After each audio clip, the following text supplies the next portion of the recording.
हे नाथ, हे मेरे नाथ, मैं आपको भूलूं नहीं। हे नाथ, हे मेरे नाथ, मैं आपको भूलूं नहीं। हे नाथ, हे मेरे नाथ, मैं आपको भूलूं नहीं। वसुदेव सुतं देवं कंस चाणूरमर्दनं देवकी परमानंदं कृष्णं वंदे जगद्गुरुं। कृष्णाय वासुदेवाय देवकी नंदनाय चे नंद गोप कुमाराय गोविंदाय नमो नमः। हे गीता प्रेमियों, गीता माधुर्य के पाठ जो है, छठे अध्याय का पाठ चल रहे हैं। आइए आज जो है श्लोक संख्या 5 से पाठ प्रारंभ करें, भाव से श्रवण करें और जीवन सफल करें। श्री कृष्ण गोविंद हरे मुरारे, हे नाथ नारायण वासुदेव। श्री कृष्ण गोविंद हरे मुरारे, हे नाथ नारायण वासुदेव। श्री कृष्ण गोविंद हरे मुरारे, हे नाथ नारायण वासुदेव। मनुष्य को योगारूढ़ होने के लिए क्या करना चाहिए? भगवान कहते हैं कि स्वयं को आप ही अपना उद्धार करना चाहिए, अपना पतन नहीं करना चाहिए, क्योंकि यह आप ही अपना मित्र है और आप ही अपना शत्रु है। तो स्वयं अपना मित्र और अपना शत्रु कैसे है?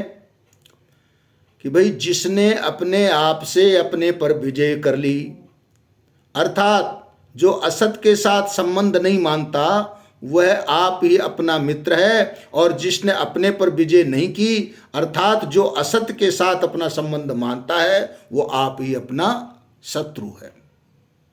तो आप ही अपना मित्र होने से क्या होगा कि जिसने अपने आप को जीत लिया है, वो प्रारब्ध के अनुसार आने वाले अनुकूलता प्रतिकूलता में, वर्तमान में किए जाने वाले कर्मों की सफलता विफलता में तथा दूसरों के द्वारा किए गए मान अपमान में निर्विकार रहता है। अतः उसको परमात्मा की प्राप्ति हो जाती है।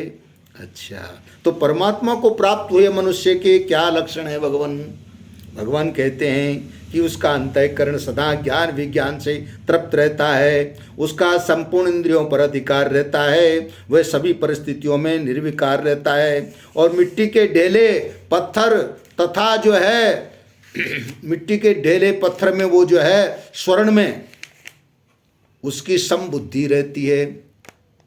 ऐसा योगी समता युक्त कहा जाता है, केवल पदार्थों में ही नहीं, सुहृदय मित्र शत्रु उदासीन मध्यस्थ द्वेष्य बंधु साधु और पापी व्यक्तियों में भी जिसकी समबुद्धि रहती है, ऐसा वह समबुद्धि वाला मनुष्य सर्वश्रेष्ठ है।